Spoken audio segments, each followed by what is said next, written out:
In this video I will show you how to move the taskbar in Windows 11 anywhere on the screen easily. Download Start All Back, link below in description. After download finish, install the Start All Back.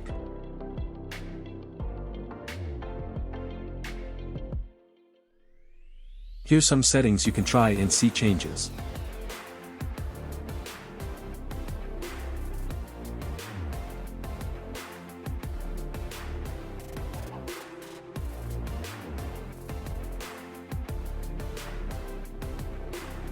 See taskbar now moving.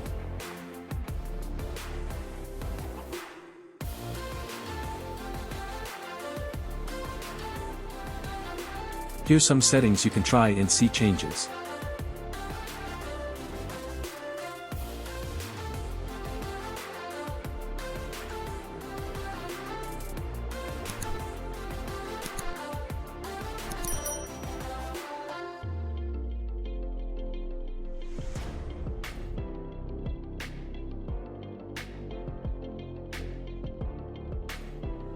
That's it, enjoy. Thanks for watching this video. See my recent videos clicking here. Like, comment, share my videos with friends. Thank you.